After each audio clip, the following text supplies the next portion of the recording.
All right, ladies and gentlemen, welcome back to the Sean Light Podcast. So this morning we actually released episode 365, where I said that I was not going to be releasing any more podcasts until like 2 weeks, but here I am yet again recording another podcast. But I'm extremely excited for this one, ladies and gentlemen. I have Julian Talens here with us.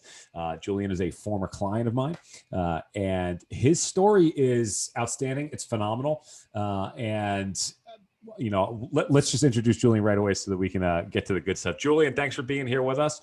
Why don't you just kind of kick us off here and tell us a little bit about who you are and what brought you here, man?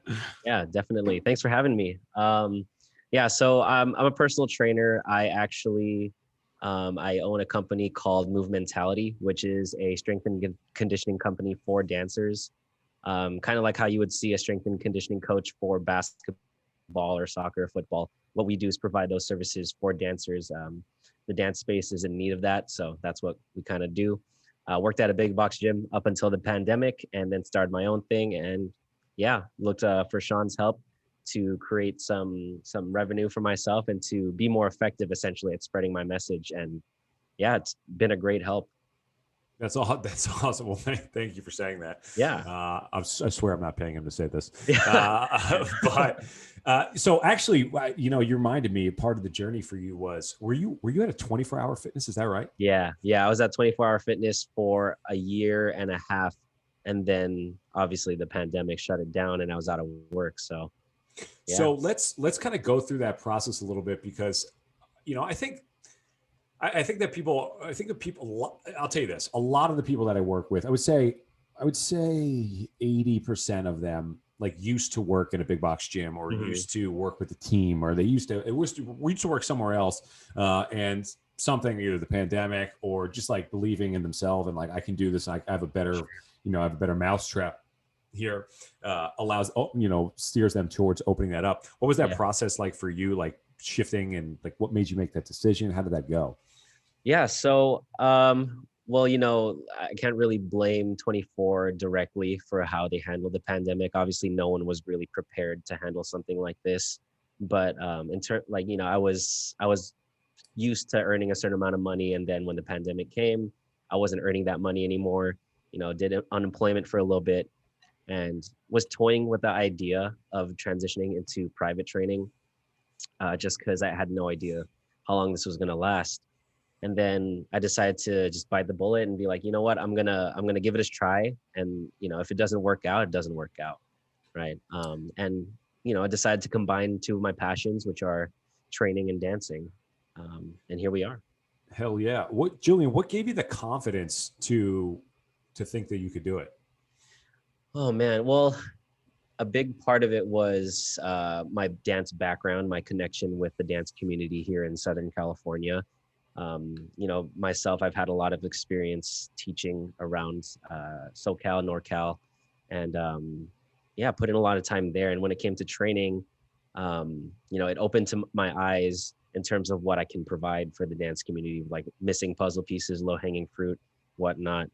And so I think what gave me that initial confidence was I taught actually a group fitness class right before the pandemic started for some dancers, and they were like, I've never felt my muscles like this before, so that kind of clicked a light in my head, thinking, oh, if we can get more dancers to do this, not only are they gonna hopefully prevent injury, but they're gonna increase their performance, their longevity. And coming from someone who's grown in the community, I want to see that community grow as well, So I took my unemployment money and I was like, you know what, let's get this thing started. I grabbed someone who's a graphic designer. He started creating my branding a little bit, and then and of course the support of my girlfriend gave me a lot of confidence. So that's huge, man. I mean, I was on my little podcast I just recorded earlier. I actually thanked my girlfriend. It's funny. She's the one, during the pandemic, all these podcasts are going on. She was the one who had to listen to them all live while they were happening, and having support system like that. And I mean, it's wildly important. And I know that you and I have talked about that in the past. One of the things I wanted to touch on as you were talking there was really just the dance market in general. You know, when you and I were working together, one of the things that it reminded me of was of soccer players. Soccer players are like, you know, they're not like super into like classic strength and conditioning. They call it fitness. Like there's just a different feel around soccer, and a lot of the same things were popping up, in particular with your market, like from what I had seen in the past with soccer. Julian, I'm curious to know, and I'm not even sure that we ever touch on this. I'm curious to know what you thought of your niche, of your market, before, like when you started like diving into the process. What I think of my market, I mean, you know, in terms of, and just so I'm clear, just like in terms of like their receptiveness to training, because really what you had to do was like you had to almost educate the market and kind of like create a new opportunity that they didn't even know was there. Oh yeah. What was the transition? And then, but also tell me, like, what were you thinking going into that process? Yeah, well, I mean, like I mentioned earlier, you don't really see a lot of strength and conditioning within dance, at least on a more global aspect. I'm sure there are places that do offer that, especially for higher level. But you know, just like soccer players, I knew that dancers saw fitness as like jog a lot of miles, and then when it comes to lifting weights, like do bicep curls, tricep extensions, which it has its place, you know, but that's not going to make you better at dancing. And you know, and coming from a place where Zumba is a thing, right? Where well, there's nothing wrong with that, but essentially what it is dance fitness rather than like dance strength and conditioning. Were dancers doing Zumba? Is that or is that? There are actually a few dancers that I know that would do that as their training in terms of cardio.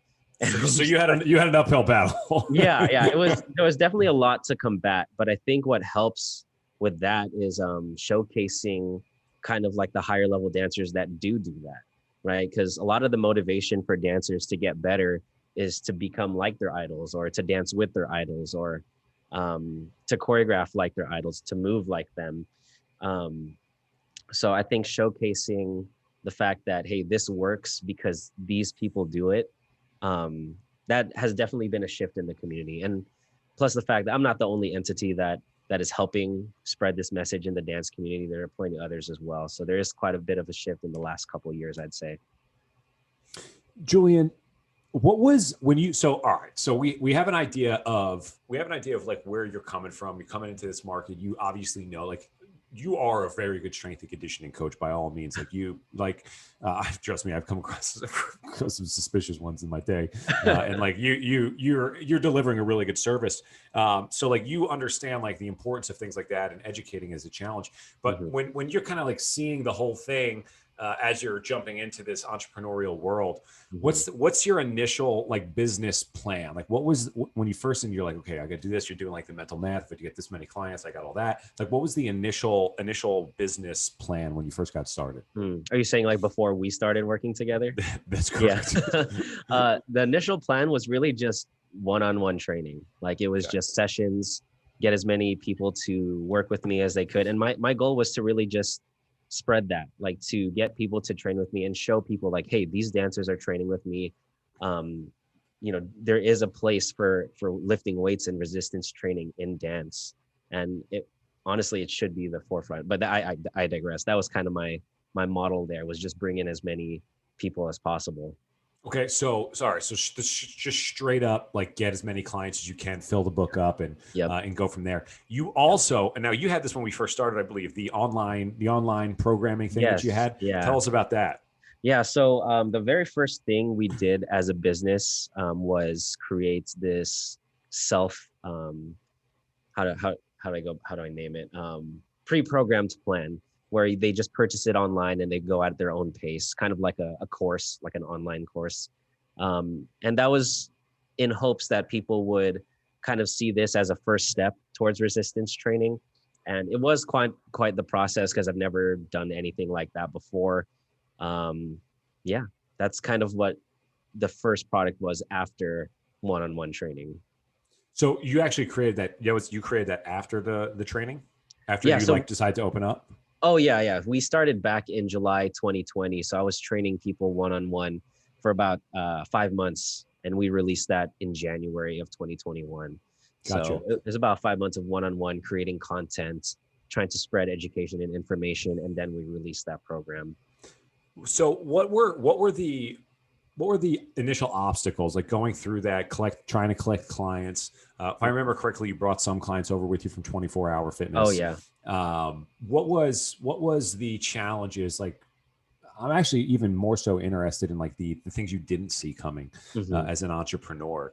Mhm. Like walk us through like what that initial process was like. Yeah. Going from a big box gym to private training, the biggest thing I noticed off the bat was um, getting those clients, right? Or like seeing where they would come from. Because when you're at a gym, there's so many people in the gym, that's literally your farm right there. I believe you made that analogy before, right? That's literally your farm where you're grabbing from there. But when you get into private training, it's just, especially during the pandemic, it's just you inside your house, like looking at a screen, trying to get people to work with you. And That's it's fun. less, yeah, and it's a challenging because it's less personal. So you know how the whole stigma with sales, like people see it as like, oh, they just want my money. Yep. It's a lot harder to navigate that online, you know, because people can't see your intent. People can't see Yeah. that what you're trying to do is spread something good, you know. So that was my first probably big challenge, was looking at that. So okay, so you get started and you're trying to recruit people. So are you trying to get people like off Instagram? Like, how are you acquiring new clients that weren't coming from Yeah. 24? So my clientele is primarily from Instagram. That's the main social media platform that I utilize. And before, it was really just posting content saying, hey, we're taking clients. And that's kind of the extent of it. Oh yes. Yeah. Okay. And so like how successful is that? You know, at first it was producing a good amount because it was new. You know, people are like, oh, good for you. Like, I want to start training with you. And Right. they want to support. But then after a couple months, it slowed down significantly, especially, you know, how it is towards Christmas, like Thanksgiving, Christmas, people like want to take a break. So I definitely had a harder time maintaining that. And I think I was putting a lot of effort into the content itself, where I'd spend more time creating the content. Yeah. You know, it was more cost than it was reward. Yeah, I remember in the beginning, a couple of years back now, I remember like being in my office. I had this like fancy New York City office, and I would go in there and like all day I would just be making tweets and Instagram posts. And I'd be like, I'm pretty sure this is not a business. Yeah. And I was like, I got to figure this out. Like I'm not doing a good job of selling this thing. Yes. And like I'm pretty sure that Jeff Bezos isn't worried about what content is going up on his Instagram. So something I'm doing is a little fishy here, and I kind of have to figure that out. So you're posting on Instagram or creating this content. And dude, that's such a challenge for so many fitness entrepreneurs, because like what's the acceptable way to behave on social media is like putting up exercises like fancy, like new, like look at how I get into my posterior hip capsule here. This is an exercise you've never seen before. People are trying to get like all these fancy new things that nobody's ever seen, like really detailed caption, people talking like really technical in the captions and stuff like that. Yeah. And like, you know, for me, dude, I'll tell you this, dude, I don't even know if we've talked about this, but when I first started my business, I was going to do like a seminar business, which I kind of have, but I've had to like change it up. And I started this business and I was like, I thought I was the man. I was ex-Lakers strength coach. I was like, oh, I'm going to kill this thing. I was like, and I had like a decent following on social. I launched 2 seminars here in New York, and I like made a post about it on Instagram. And it was like the first time for those of you in the Instagram world, you know what happens when you post a sales post on Instagram. The metrics go way down. Nobody wants a piece of that. And yeah, it's just brutal. And you're just like, you hit the wall and you're like, oh geez, like maybe it's gonna be hard. I think both of my first 2 seminars in New York sold 0 tickets. Super embarrassing. And I was like, holy crap, like I got to really figure out how to do this business thing. I got to learn how to be a salesman. I got to learn how to sell these things. And that's so definitely. And like, that's when, you know, when I'm like messing around on my Instagram and I see people that have in their bio accepting new clients now open for business. Like we have these slots of act fast. I'm like, God, like you're not quite there yet. And so, all right. So long story short, you're there. It's starting to slow down. Christmas time's coming. Things aren't going as quickly as maybe you'd like. What's like what's the solution in your head? Where are you like, okay, I got to turn my attention to this? Mhm. Yeah. So it actually kind of all happened at the same time. So January went by. We had released the program. We got maybe like 10 people to buy it, which is, not bad, but also not ideal.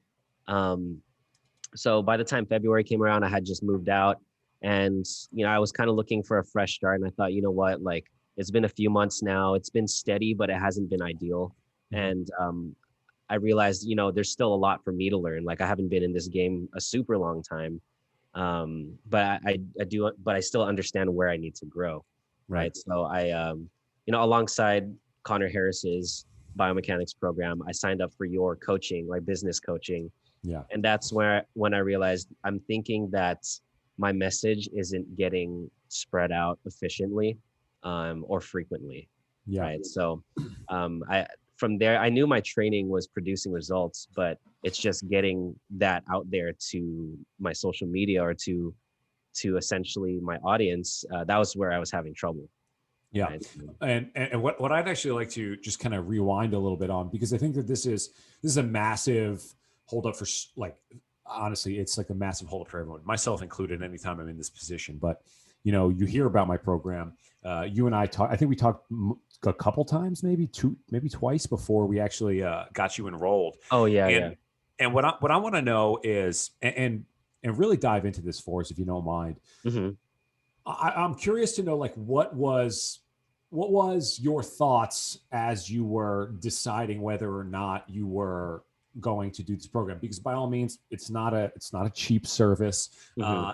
and it certainly is a leap of faith. Like anytime that I've done it in my career, Hmm. you never really know. You try to do your due diligence and Hmm. and align yourself with the right people, but you never really know. And it's genuinely a leap of faith.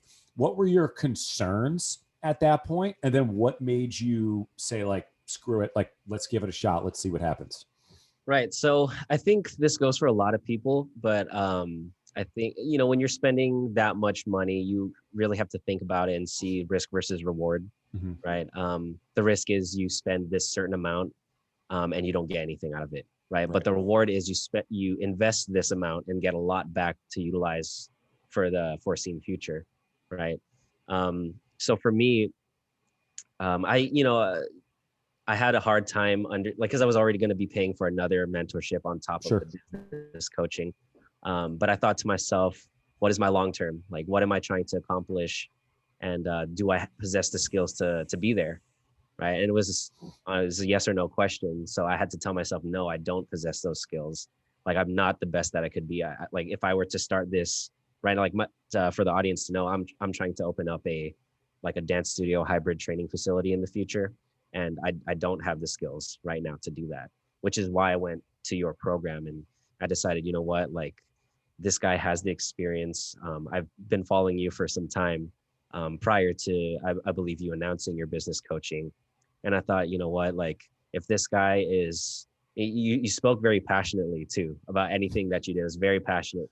So I was like, I can get on board with someone who really cares about what they do, and yeah, ultimately it was just, I need to get the skills in order to start that business, in order to start that facility, and I need to get the money to start that facility. In order for me to do that, I have to know what the process is like, and I have to know how to think like a businessman rather than just a trainer, right? There are plenty Gotcha. of people out there, plenty of trainers who, and this is not wrong by any means, they're just very fortunate.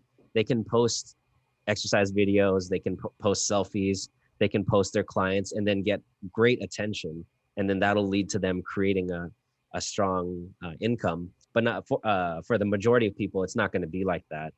um, so unfortunately, I'm one of those people where I do need to look at those little steps. But I believe that creating this foundation without the fame is going to lead to more sustainable long-term Oh growth man. anyway. I So totally agree. I totally agree. I think that's like, I look at like child stars, people who like got famous without really developing like the ability, the skill set to do so. Um, and I think that's why a lot of them crumble, because they start yeah. dealing with like real world problems and Oh, yeah. temptations, and they don't have like, they haven't like developed, they haven't gone through that growth cycle to do that. Interesting story, dude. I saw a article online, and it was like some Instagram influencer with $2.6 million, 2.6 million followers. She decided to launch her own like clothing brand. And the deal that she had with like the manufacturer was that if she sold 36 t-shirts, they would pick up the line and go with it. She launches it to her 2.6 million Instagram followers, and she was not able to sell the 36. What? She was not able to sell the 36 t-shirts. It's insane. That's but crazy. It's such an amazing illustration of just how challenging it is to get people to pay you money. Like that's been such a huge deal for me. It's like understanding that people just, it's so hard to get them to pay. You really have to show them value. Even a friend of mine, I was in New York last week, and I was doing like a really small seminar. It's a really great friend of mine. I really like the guy. And he wanted to do like a little fitness, exercise science seminar. I haven't done one of those in a long time, but I love the guy. He's the best. So I was like, absolutely, I'll do it for you. And he's like, we're going to get it out to this group and that group, and they're going to, we'll make it $97 for the day. And he's like, I feel like people want to get in person and do an in-person seminar. And I was sitting, I was like, man, it's just not going to work. It's not going to work. I've been doing this for too damn long. Yeah. As soon as you put a price tag on it, people get sketchy. You really got to go through a full process to make that happen. And as the Instagram influencer sees, like even with 2.6 million, it's not going to happen. I probably had like 2,000 to 3,000 when I launched my first seminar. I just needed like 20 people to sign up. I literally freaking crickets. And I've gone to such extreme lengths to try to learn how to sell things that it's been nuts, man. It's been absolutely nuts. But so when what I want to know is like, what drew you to my program? And you mentioned that a little bit, but there's so many people out, so many business coaches, especially in the fitness industry. I see them all over the news feed. Is there anything in particular, even like more so like of like the specifics of the program that that like intrigued you, that you thought like met what you were looking for? Because honestly, like you are like my ideal client, like a great strength coach who takes the leap to start their own business and just doesn't necessarily, and like has recognized that they just don't understand how to build a business. Yeah. I mean, I remember that first call. So, I mean, I started following you because you're a Lakers strength and conditioning coach, and I'm a huge Lakers fan. Standard. That's pretty, I'm sure that happens to you all the time. Yeah. But then, I think I was following you for like maybe a year, and I was keeping up with your content, seeing that, you're just talking about creating revenue more easily. Right. And I think that was the main thing that caught my eye with your program, was talking about 10K, 12K months. And I was just like, what? That's a thing? Like, you can do that? You can make that much money in 1 month? And when you put it into a year's perspective, like if you were to do that consistently for a year, that's when I started thinking, oh man, if that's possible for me, like, why wouldn't I want to do that? Yes. And, when we had our first call, trying to remember exactly how it went. It was actually in the middle of all my moving. So I remember. Yeah, it was a little bit hectic, but I do remember you talking about what the program was like, and talking about creating a service that people would want to do. They'd be crazy not to do, right? And everything you told me was making sense. Is just essentially stacking value into a product and having people realize, like, you know what, I would be insane to not try this out, right? And I think what that made me realize was that all it really takes is like confidence in your own ability to produce that sort of service, right? If it doesn't matter what you do. You could be yoga, you could be Pilates, you could be strength and conditioning.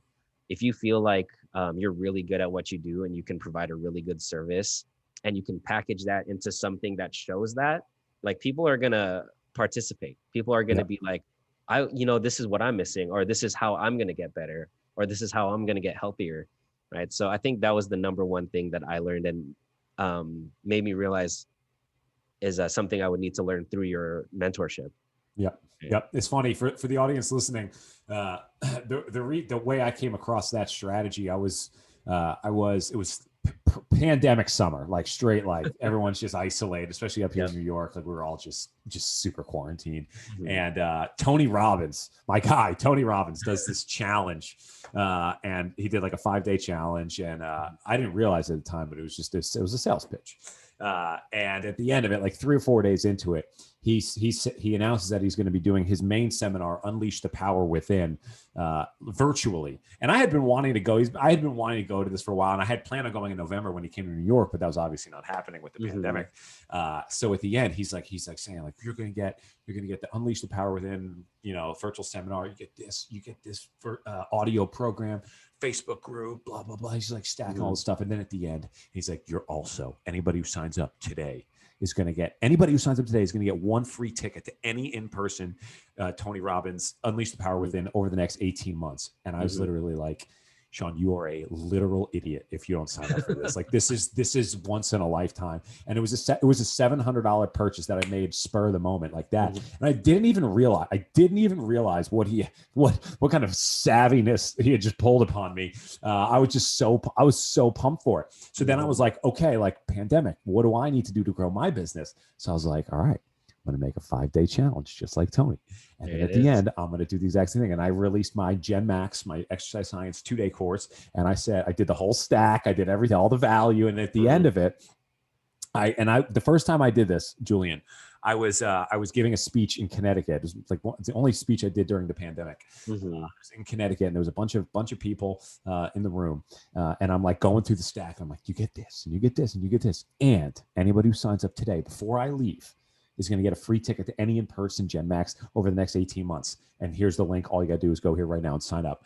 And I kid you not, every single person in that room took out their phone on the spot. I got 100% signups in the room. That's crazy. And everyone's like so pumped, like exactly how I was. And I'm sitting back there like, oh my God, like this really worked. And that's what led me to like understanding, like creating an irresistible offer. And then I surveyed everybody who came to the event. I was like, what made you sign up? And so many of them were like, you offered so much. Like, how could I say no to that? And so much of it was pre-made content, stuff that I had already had in the database on my hard drive that I could just package up and put it together on this website for everyone to check out. And it was really about that. And the other thing I wanted to touch on was just the general simplicity of creating an irresistible offer. Julian, we talked about this a lot. You remember this? We talked about like not being like vanilla with how you were going to put it together, right? Because everybody does this. Everybody goes, okay, we're going to give you, man, this is really giving me flashbacks. We're going to have the detailed assessment. The customized training program, the private community. You can come to me for nutrition. 24/7 access, all that stuff. Every single strength, almost 100%. Every single person I first bring this up to and say, you got to create an irresistible offer with the stack. They're like, this is what they create. And then I'm like, okay, now you got to go deeper because this is what everybody's doing. This is what the whole world is doing. And I'm actually, how did that go? I mean, you had to be like, really like fighting it off. Cause I remember telling you, like, dude, you just have to think about this. Like you just have to sit in a room. We may have even talked about literally this. You just have to sit in a room and think about how you can add value. What was that like, man? Yeah. So it's funny when I remember that session, we met up and you were, telling me like, oh, what do you feel like you can provide in service? And off the bat, I was like, well, I know you just did an Instagram post on this. So I was like, so I'm not going to say customized programming. I'm not going to say cheater, man, you cheater. But the good side to that is I was already thinking, right? I was already thinking about how I can make it a little different. And I remember that day, I couldn't really think of anything on the spot. So I had to, like you said, I bought lights to kind of change the mood of the room a little bit, just to see if I can spur some creative thoughts. And it was hard, honestly. For me, it was hard at first because it was a confidence issue. It was just thinking, well, I don't even know what I can provide that's so different from everyone else, right? But then what helped me was thinking about my key demographic, like what am I looking at? What are they looking for? And how can I provide that on top of my service, right? Or how can I niche my service even more so it's more specific to what dancers specifically would want. So yeah. And what did you come up? What was the final product? Well, dancers, most of the time when dancers dance, it's because their main form of exercise is dancing and taking a dance class or freestyling. So, I did a couple surveys and seeing like, oh, how do you train? And most people, they just dance. They don't lift weights. They don't do yoga. They don't jog. And for those that do work out, they do jog, they do yoga, and maybe hit sometimes like high intensity interval training. Um, so I saw, okay, dancers want to dance. At the end of the day, they want to dance. So for the audience, my program is a mixture. It's like a sports performance program for dancers where I do a mixture of dance classes and one-on-one training with it so they can see how much it actually benefits their dancing. So that's how I kind of went about it. I was like, you know what, I'm going to include dancing into my services, and I have the connections where I can bring in choreographers that can provide high level services. So talking about value stacking, like each choreographer, it's its own stack essentially, right? So that's how I kind of came up with that thought, or that's what I thought of, and it turned out to be pretty well, at least the first round.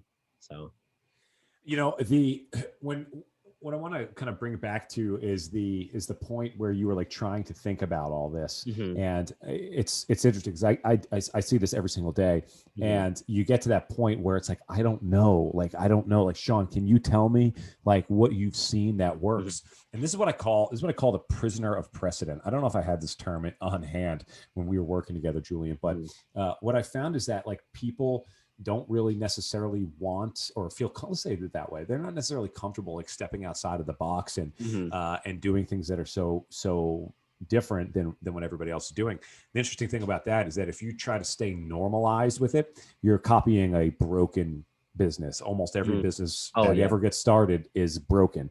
So if you're copying, the other gym, similar gym down the road, you're more than likely copying a business that's dying, and that in itself will turn your business into a dying business. So what you want to do is you want to separate yourself. You want to be unique, Mm-hmm. and the best way to do that is to really think about you and who you are and what you want to do and what drives Yeah. you every single day. And if you're worried about like kind of copying somebody else's model, Mm-hmm. it doesn't really work that way. It doesn't really you stop enjoying it. You start, worrying about things that really aren't going to drive the business.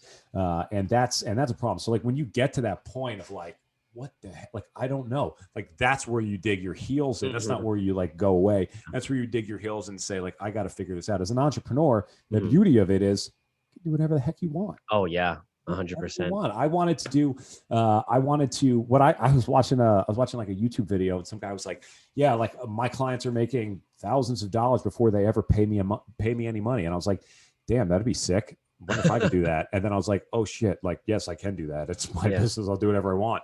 Right. And we started my 30-day runway program, which was, it like propelled me, right? Like when I first started everything, like everybody, like that was the thing that really drove. And it's just because I was like, this is what people need, is what I want. Survey, check it out. And here we go. Yeah. What I want to bring up, Julian, I don't think it was the first piece of advice I gave you, but I think it was on the first call. And you came away from that first call knowing that you got to wear your Jordans into the gym every day. Tell us about that. Why was that important? Yeah. So actually, I followed that advice, I would say 90% of the time. More recently, I haven't been though, because it's been so hot. I need to let these puppies breathe. Fair enough. But yeah, actually, so we talked about kind of dressing the part that you want, right? That you want to be, right? And you asked me, how do like when you're feeling successful, what do you wear, right? So I mentioned that I like wearing my button up like Henley shirt, long sleeve, makes my muscles look good. Wear my Lulu shorts, and wear my Jordans, right? That's like how I picture myself as a successful entrepreneur who's making the money that he wants.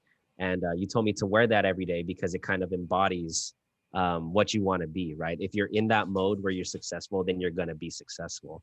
So it's essentially kind of like almost like how to describe it, like visualization, but put it into real life, right? Like visualizing yourself in like if you, for example, for someone who wants to be rich, visualizing yourself having a successful business, owning a mansion, owning like the most expensive car, except this time I'm wearing what I would wear being a successful businessman, right? So that like it's not much when you think about it, but when you actually act on it, it gave me a lot of confidence. It made me feel like I was doing the right things because I envisioned success and I'm wearing that every day. Yeah, it's funny. And the reason why I think that's so important is because it's really like the foundation, especially when you're first starting your business. You were your business. And as an entrepreneur, you got to bring it every day. And if you're not feeling up to it, if your energy's not right, like people are going to feel that you're not going to be as productive. You won't be as consistent. You'll be more vulnerable to the things that will pull you away from that. And that's why things like wearing your Jordans is so important. I talked to you about how I would do my hair every day and I'd spray on cologne, even though we were in the middle of a pandemic and nobody could do it. And that's because I would walk around my house and I would feel like a G, like I feel like a boss. And that was such a big deal to me because that I felt like I exuded that in my confidence in what I did. The other side of it is like, I think this is a huge mistake. Like, and this is something that I hear all the time on like people who are like iffy on whether or not they want to join the program is they say something like this. Okay, Sean, I got you, man. Like, I believe it's so obvious that you can help me, but like, I need to wait till I get to this point and then I'll jump into the program. The problem is that's working backwards. Yeah. Right? It's working the wrong way. You can't succeed. You cannot succeed at the level you want to if you're waiting to make the personal changes to get to that level. Yeah. You have to work backwards and become that person first. I say, if you want to become a 6-figure entrepreneur, you have to become that person first, and then the results will ultimately follow. So you got to ask yourself, like, when I make 6 figures, what am I wearing? When I make 6 figures, what am I eating? When I make 6 figures, how do I behave? How do I coach people? What's the confidence that I have? And the quicker that you can put those pieces together, now you've created the vehicle, and now the money will automatically follow. If you create the person first, the money comes second. Right. And that's why we were coaching you up to wear Jordans and look good and spray on the cologne. And I tell people that I invest in scent. I go to Bath and Body Works and I get like the aromatherapy stuff because it makes me like they have like the tangerine energy lotion. Yes. And it smells, you know what I'm talking about? I do know I actually enjoy Bath and Body Works smells a lot. That's like a guilty pleasure of mine. So. Oh, not guilty at all, man. Dude, dude, you want to hear a great story? This is so off topic, but it's my podcast, right? Yeah. You can do whatever you want, man. You'll like this. You're a Laker fan, right? So we're with the Lakers. We're out in Minnesota. We're playing the Timberwolves. And I had gone to Bath and Body Works the day before. We're up in Minnesota, and my favorite scent in the world is vanilla. Okay. But Bath and Body Works doesn't have a vanilla scent for men, but they have a women's vanilla scent. I'm a confident dude. I don't care. Right. Yeah. So I walk over to the women's section, and the thing is called Warm Vanilla Sugar. That's the name of the ladies scent. And it smells amazing, dude. It smells so good. I love vanilla too, bro. Hell yeah. Okay. So we're up in Minnesota. We're in the locker room before the game, and I bought 6 bottles because you could buy 3 get 3 free. It was awesome. Oh, they got 6 bottles. Yeah, of course they did. I was told irresistible offer. Right there, you go.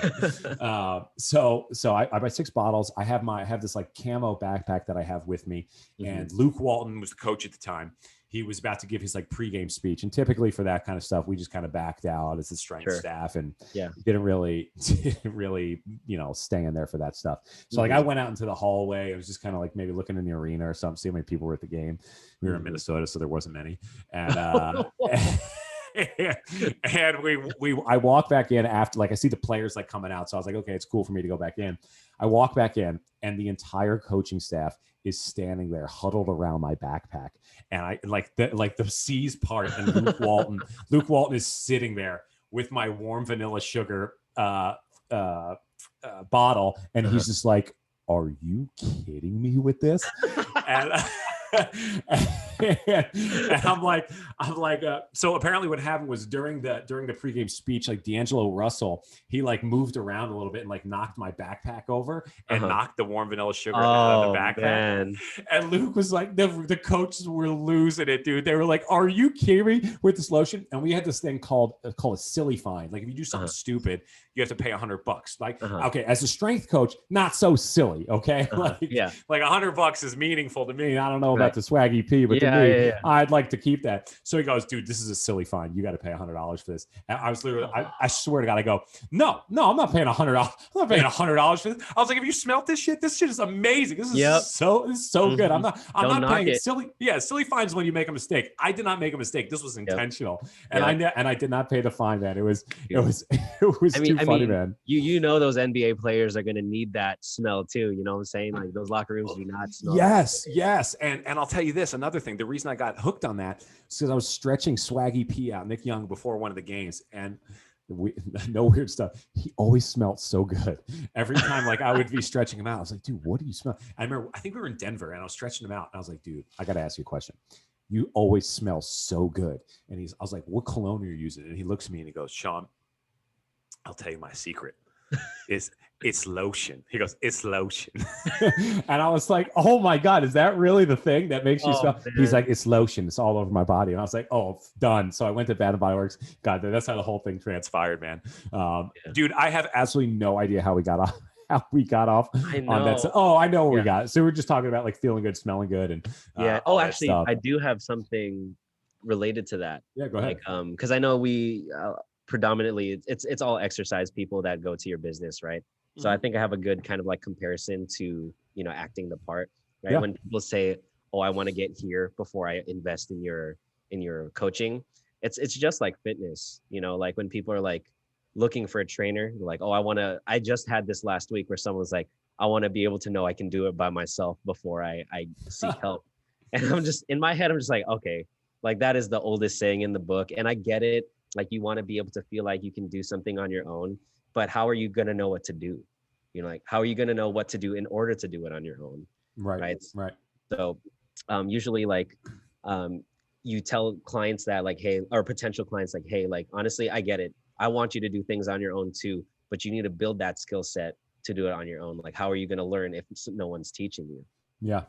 Yeah. So, and it's a psychological game, isn't it? Like, it's funny. Like people, it's so funny. Like people come to you and they want, a fitness business sells fitness, nutrition, and accountability. Yep.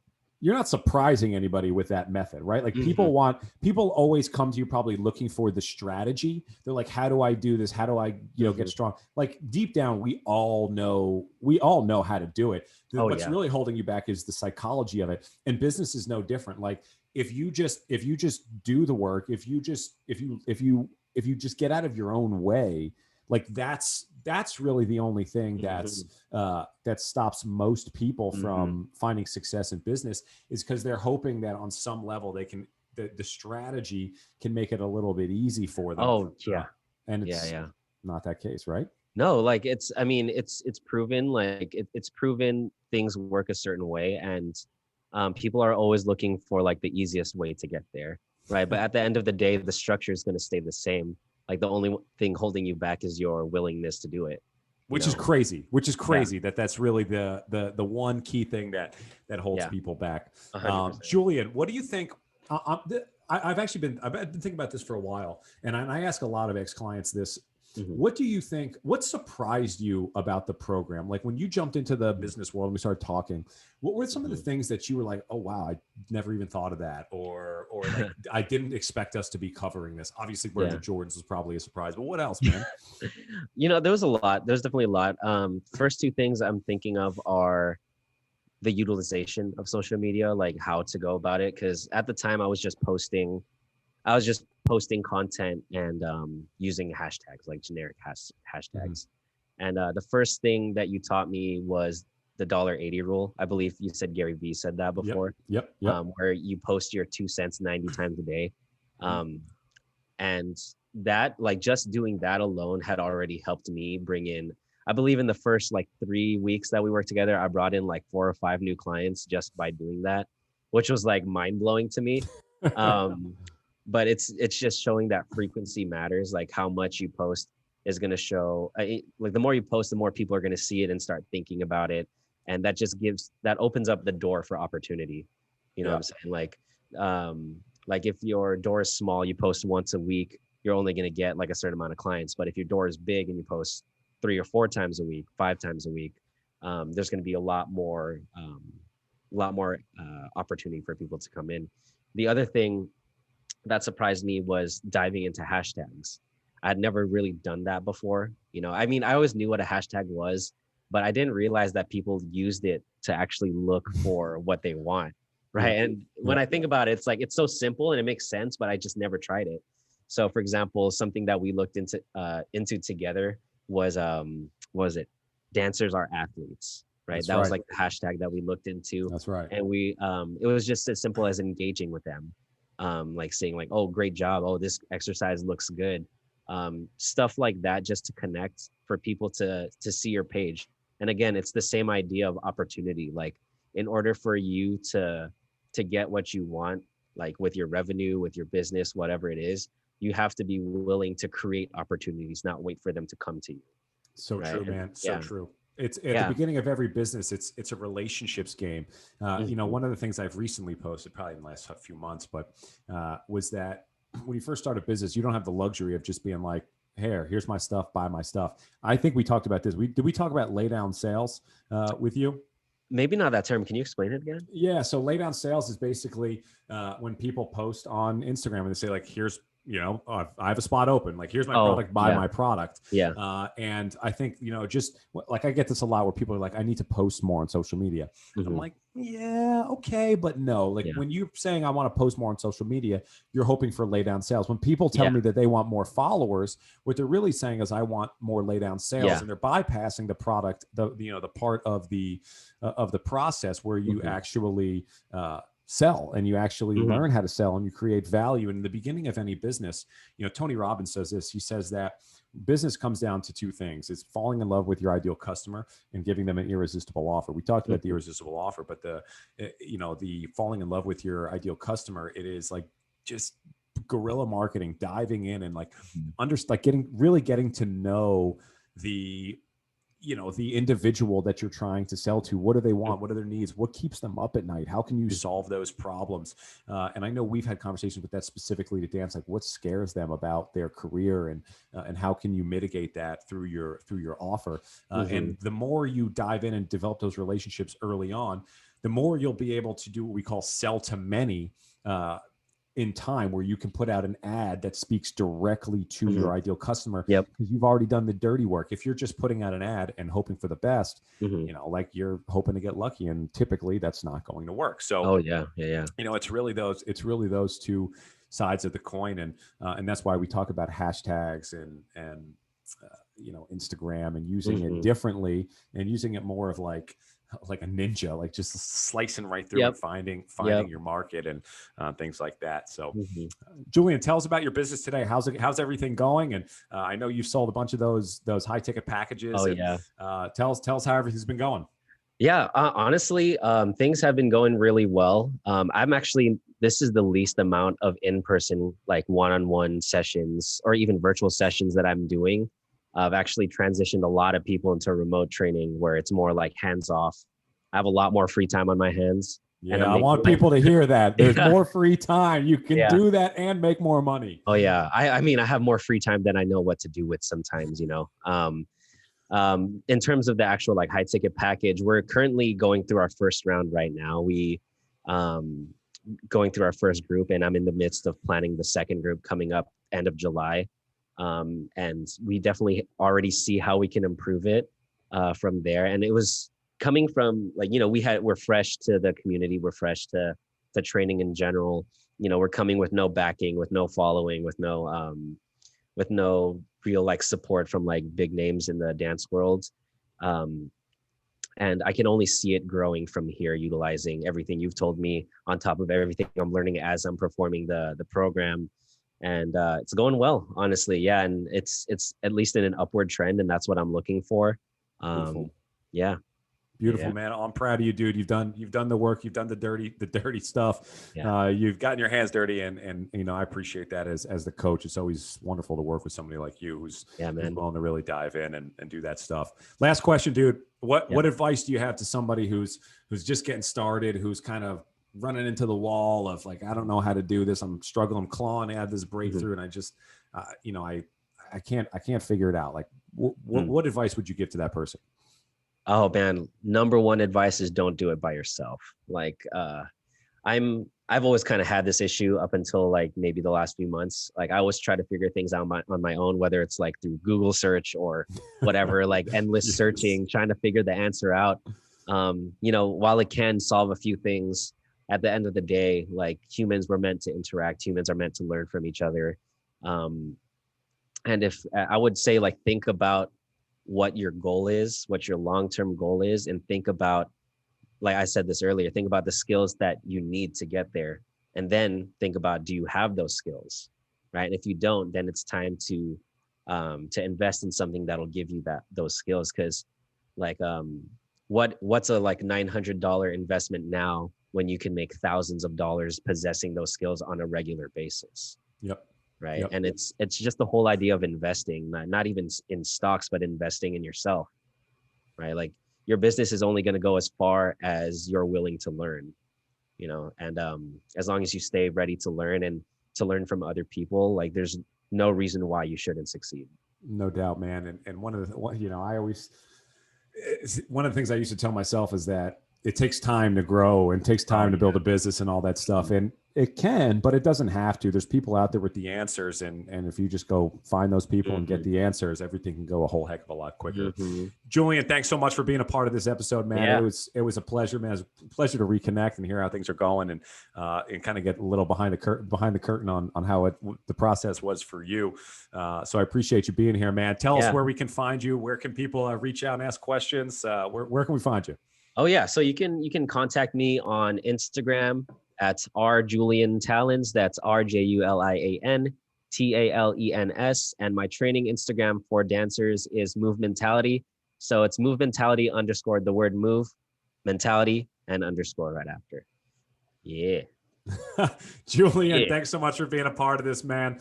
And I can't wait to see what people say about this and get this information to the people, because you know, your perspective is so awesome, and people will really be able to resonate with it and understand, like have a little bit of a path of where to go here, man. Appreciate you. Yeah. Thank you.